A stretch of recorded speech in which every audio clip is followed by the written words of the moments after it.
Adamastor.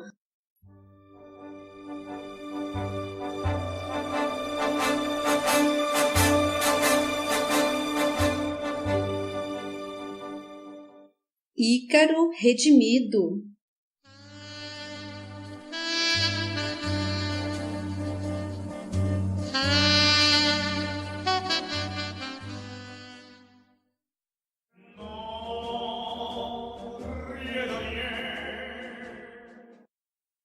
Capítulo 26.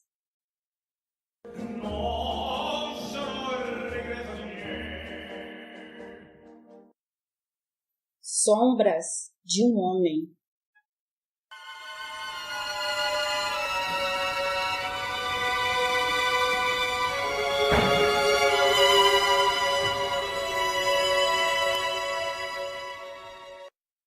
Prosseguindo na compilação das lembranças mais contumazes de sua vida, reformulando-as como preciosas lições para a eternidade, Alberto continuou relatando suas maiores fraquezas, amealhadas no exercício da altivez entre os homens.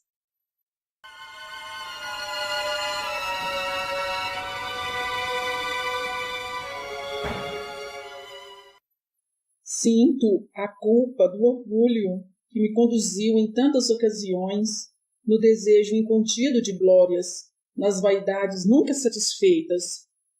Sou um homem torturado pelo arrependimento, e não há nada capaz de me restituir a paz perdida. Tenho medo de que a angústia volte a tomar conta de minha alma.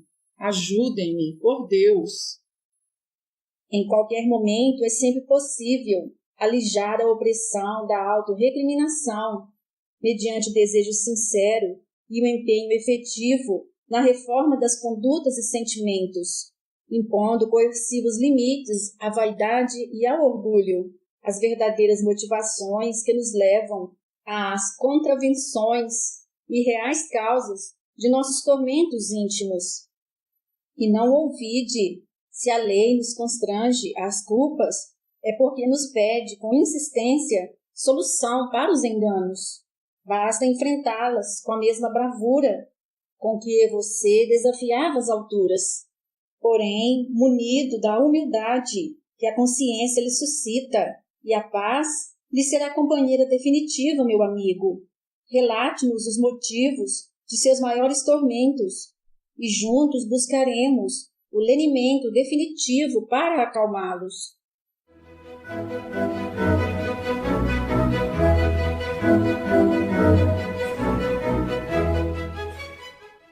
No ano de 1904, transportei meu dirigível de corrida número 7 para a Exposição Universal de São Luís, nos Estados Unidos, a fim de concorrer em um torneio aéreo. Mas lá chegando, intimidado diante da grandiosidade daquela nação, achei por bem não participar. Temia uma derrota e hoje reconheço que meu orgulho não a podia tolerar. Como não tinha motivos que abonassem minha covarde capitulação em tão última hora, vergonhosamente aleguei que um pequeno rasgo no invólucro do balão, provavelmente decorrente de mero acidente de transporte, teria sido fruto de uma sabotagem. Embora perfeitamente recuperável, justifiquei assim minha desistência e meu retorno rápido à Europa. Hoje vejo que utilizei um subterfúgio apenas para defender o meu amor próprio, eximindo-me de impor qualquer diminuição à personalidade. Não admitia demonstrar sentimentos negativos, como medo e insegurança, para não macular o meu nome diante do mundo, que ainda me ovacionava pela conquista da dirigibilidade aérea. E como me pesa também ter empregado tempo e tanto dinheiro em um dirigível dispendioso somente para me embalar em sonhos de vitórias, em competições sem fundamentos, com o fito exclusivo de enaltecer minha vaidade, fúteis ilusões. Quantas nulidades empreendemos na vida, quanto esforço sem proveito, quantos recursos desperdiçados. Podemos ocultar nossas fraquezas aos companheiros de jornada, no equivocado exercício de exaltação do personalismo, mas não conseguimos escondê-las de nós mesmos perante a lei, sem dilacerar a própria consciência, feita de substância divina. Entretanto, pelo menos um irmão não prejudicou ninguém além de si mesmo neste episódio. Seu erro, mais uma vez, foi do orgulho, que o levou a apresentar-se como um falso herói entre os compatriotas, mostrando-se como um homem valoroso, portador de invejável coragem, sem máculas ou fraquezas. Os filhos das nações ainda apreciam exemplos assim, para simbolizar seus anseios de hegemonia e fazer valer seu orgulho no concerto dos povos. Contudo, os tempos mudarão rapidamente, e dia virá em que nossos maiores próceres serão os santos, pois estamos a caminho da angelitude e carecemos muito mais do exemplo de bondade e do heroísmo da renúncia do que da bravura dos audaciosos onde nos espelhar.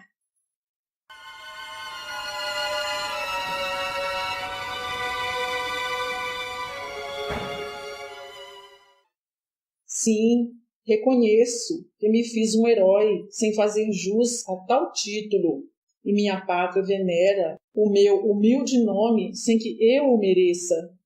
Desejaram fazer-me, inclusive, general honorário, coisa absurda e que apressadamente tratei de renegar. Recuei assustado diante do convite ao perceber que realmente construí, na opinião pública, uma falsa imagem, sem o mínimo respaldo em minha realidade íntima, e penso que essa mesma figura continua a ser venerada em meu país, e seguirão enaltecendo meus feitos como se fossem frutos de um heroísmo verdadeiro, quando na carne isso me era motivo de orgulhosa satisfação, alimentando doentia vaidade, mas agora, ao me ver coberto de mentiras, vestido de falsidades e delitos diante da imensa penúria espiritual, vergo-me abatido pelo opróbrio, pela vergonha, pela culpa.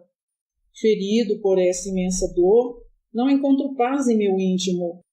Desejaria trocar tal sofrimento pela maior das dores físicas possível a um homem. As dores morais são os mais expressivos martírios para um espírito em vias de atingir a maioridade, Alberto. E transformá-las em padecimentos físicos realmente é possível e às vezes única possibilidade para solucioná-las, porque se faz transferindo-as para a carne. Eis porque renascer com doenças atrozes é necessidade para a cura da alma, meu amigo. Entretanto, é possível apaziguá-las ainda agora, assimilando as lições, no exercício de sincera humildade, precavendo-se de males futuros. Alberto agora deixava que lágrimas lhe marejassem os olhos, premido pelo conteúdo das faltas que ainda lhe espicaçavam a alma, diante da violação da conduta, não condizente com as exigências de sua consciência sensibilizada pela evolução, e imbuído da coragem suficiente para enfrentar seu mais acerbo remorso, expressava-o, enfim.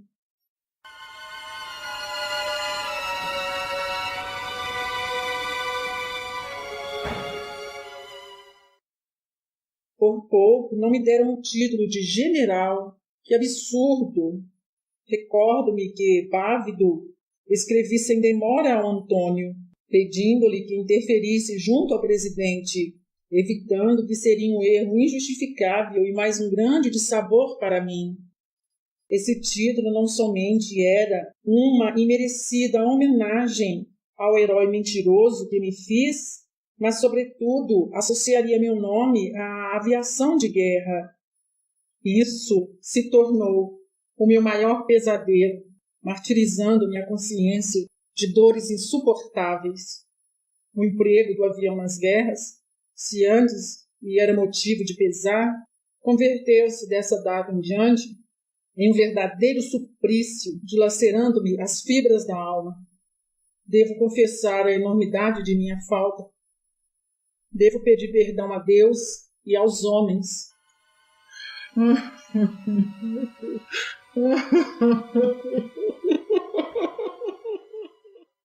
Nosso amigo abandonava-se ao pranto como uma criança arrependida diante das peraltices, ao perceber a gravidade dos atos inconsequentes, e prosseguiu após breve intervalo.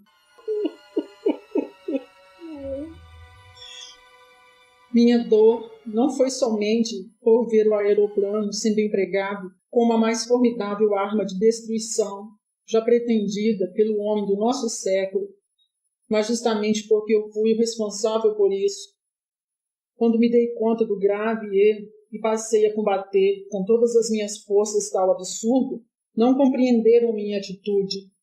Uns pensavam que eu não estava de fato cônscio de minhas faculdades mentais. Outros ainda me outorgaram mais um imerecido título, o de pacifista.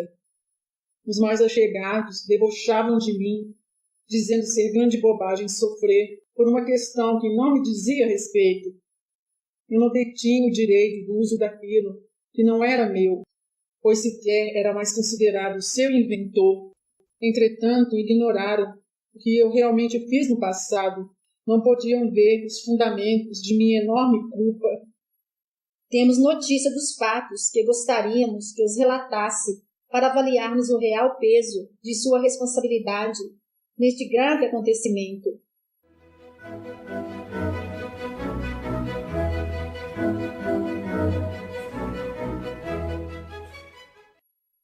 A verdade, amigos, é que sugeri pela primeira vez o uso militar para o dirigível. Queria exaltar sua utilidade e achava que assim despertaria o interesse do mundo por aquilo que considerava meu invento. Em 1902, quando fui à América do Norte, a convite dos organizadores da exposição de São Luís, a fim de verificar os seus preparativos, dei longa entrevista em importante jornal de Nova York, evidenciando o uso das máquinas aéreas em operações bélicas.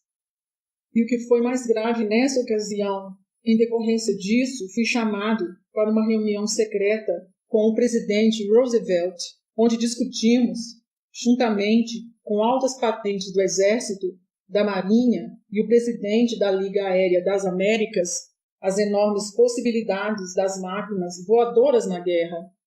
Envaidecido pela inusitada posição em que me encontrava, deixei que o orgulho conduzisse minha disposição íntima e enalteci com o mais vivo entusiasmo as indiscutíveis vantagens das aeronaves nos conflitos armados, alegando ser elas que decidiriam doravante o resultado final dos embates. Cego diante da descabida presunção, não percebi a enormidade do erro que estava cometendo.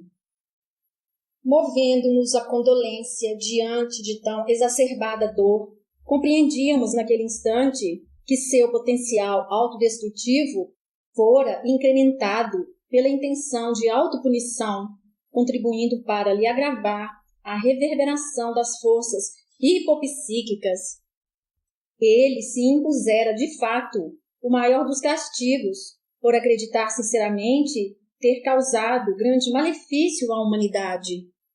E prosseguiu o amigo em verdadeiro ato confessional.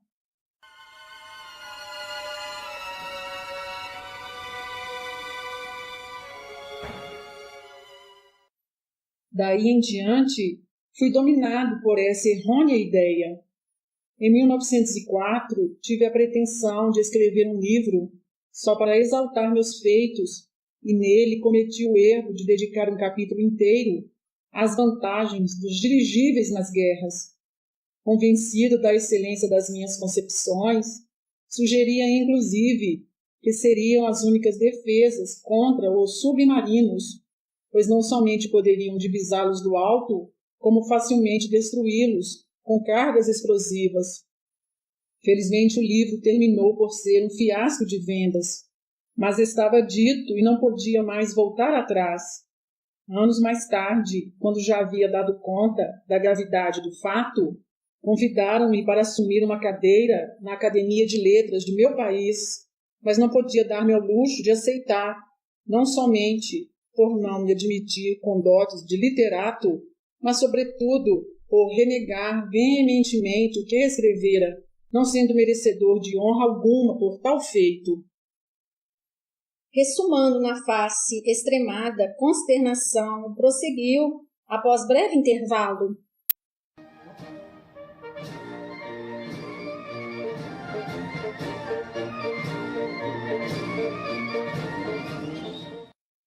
Mas não é tudo, meus amigos. Não posso esquecer a parada militar de 14 de julho de 1903, em Lunchon.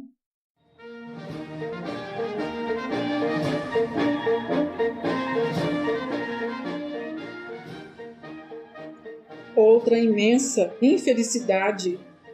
Garbosamente exibi meu dirigível como a mais avançada arma de guerra do mundo perante chefes de Estado e representantes das mais importantes nações da Europa.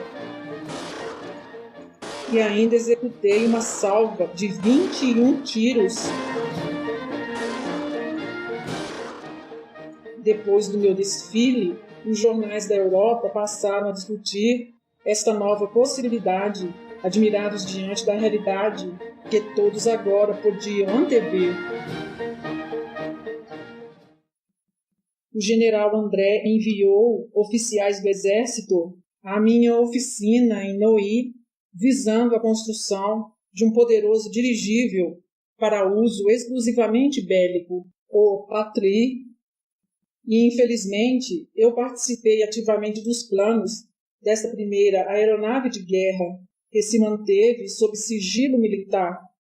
Foi justamente isto que levou o governo francês a condecorar-me com o grau de cavaleiro da Legião de Honra em 1904, embora tal motivo não tenha sido divulgado e o projeto não tenha encontrado aplicações práticas. Em 1905, ainda movido por esses mesmos graves equívocos, escrevi longo artigo para os jornais, exaltando a utilidade dos dirigíveis no porvir. Previa que poderiam viajar por mais de 1.000 quilômetros, levando explosivos para despejar sobre inimigos, ou mesmo canhões lança-torpedos, a ar comprimido, e tornar-se-iam as mais terríveis armas de guerra do futuro. E foi exatamente o que aconteceu em tão curto espaço de tempo. Penso que se eu não os fiz assim, pelo menos lancei as ideias pelas quais me sinto inteiramente responsável hoje. Alberto sossobrava, movido pelos intensos remorsos. Sustentávamos-lhe a fronte, procurando acalmá-lo diante das faltas que lhe afloravam da consciência ferida, mas era preciso continuar ouvindo-o.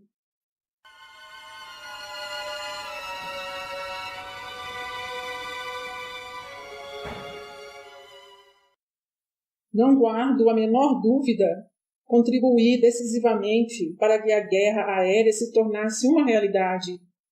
Devo ainda considerar que, mesmo sem a precípua intenção, exerci influência na construção das máquinas aéreas alemãs, largamente empregadas na Grande Guerra, pois certa feita oficiais germânicos vieram visitar minha oficina em Saint-Cloud em busca de observações e eu, ingenuamente, mostrei-lhes o progresso de minhas ideias. Voltaram mais tarde, em Neuilly, quando minha demoiselle fazia sucesso, a fim de conhecê-la e examiná-la. Diziam-se interessados na compra de minhas patentes, tiraram fotos. Motivado pelos eloquentes elogios ao meu pequeno aeroplano e com o desejo de agradar, presenteei-os com os meus projetos, visto que nunca pretendi auferir lucros com meus inventos. Um inocente ato de grande infelicidade, pois, sem dúvida, foram úteis na construção de seus aviões de combate. Sempre muito discretos, pouco falavam, mas foram notados por muitos circundantes, o que motivou o ministro da ofensiva alemã, os parisienses, a suspeitarem que eu contribuía com os beligerantes inimigos e injustamente acusaram-me de espionagem. Foi quando, muito aborrecido, coloquei fogo em todos os meus projetos, para que não mais se prestassem a nenhuma guerra, porém já era muito tarde. Com a intenção de lhe apaziguar o ânimo exaltado na autocondenação, aduzi, segundo as informações que havia verificado.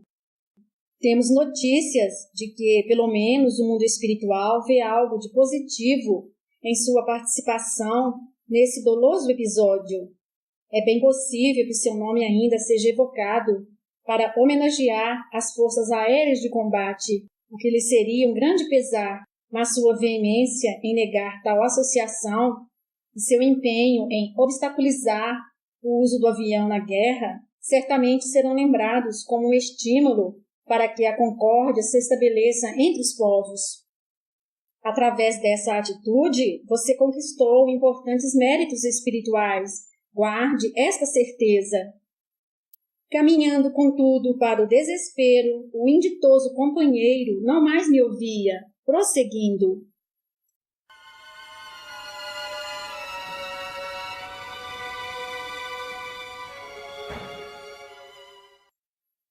A verdade dos fatos é que eu colaborei com o morticínio favorecido pela aviação. Eis a dura realidade, meus amigos, peso enorme para uma alma frágil e doente como a minha.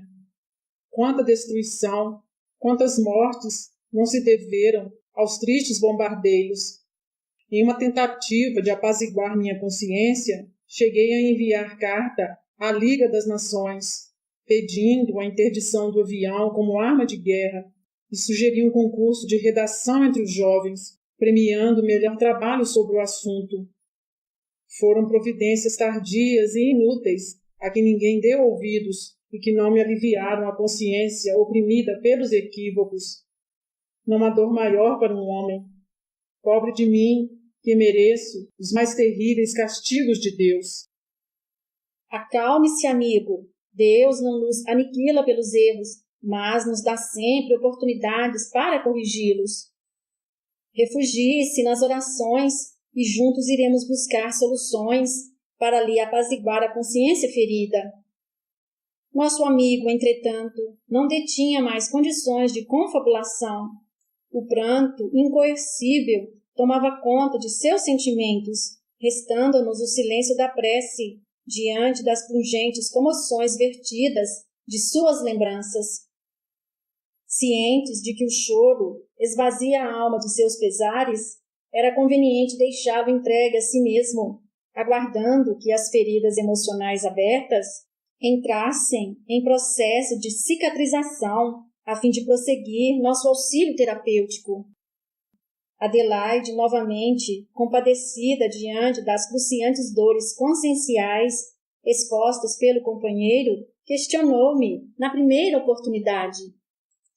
Se a direção espiritual pode nos proporcionar todas as informações da vida de nosso amigo para nossa análise, faz-se realmente necessário o expor à rememoração de tamanhas aflições na condição de restabelecimento em que ainda se encontra? É certo que podemos nos dar por satisfeitos, consultando apontamentos históricos das experiências vividas pelo nosso irmão, ou mesmo lê-los sob indução hipnótica em seus próprios registros mnemônicos. No entanto, nosso objetivo não é a satisfação de nossa curiosidade, porém compreender para ajudar e lhe permitir aurir benefícios das revivências emersas, fazendo-nos uma referência através da qual ele possa se ajuizar dos erros cometidos e enfrentar os dissabores arquivados do passado, estaremos lhe proporcionando uma verdadeira cartaz espiritual e ajudando-o na busca de soluções verdadeiras para os seus dramas. Tenha a certeza disso. Ciente de suas necessidades e cerceado por uma moral estruturada no âmbito de seu patamar evolutivo, as emoções doentiamente vivenciadas se acomodarão nos limites do juízo crítico, deixando de exercer efeitos desagregantes em sua consciência, permitindo-lhe assim a conquista da indispensável saúde da mente. Porém, o peso do remorso aflorado com intensidade não irá agora lhe obstaculizar o seu erguimento? Seu quadro depressivo não se agravará com essa conscientização? A lei divina permite que o remordimento nos puna a consciência sempre que transgredimos os preceitos de conduta já incorporados à bagagem moral. Por isso, se ajusta sempre ao grau de responsabilidade que nos cabe diante da vida. Embora nos oprima com as acrimoniosas dores conscienciais, o arrependimento vivido com sincero desejo de reforma é força segura, orientando-nos no ressarcimento das dívidas. A culpa martiriza somente quando não se fundamenta em mudanças de atitudes ou é produto das exigências do orgulho, frustrado em suas realizações de soberba, bloqueando-nos o sossego íntimo. E à medida que a consciência se vê satisfeita na aquisição dessas reformas, minora-se-lhe o remorso, adequando-o ao necessário, pois as cobranças do eu superior são sempre uma resposta aos impositivos da lei, que nos concita constantemente a seguir na rota segura da perfeição. Fim do capítulo.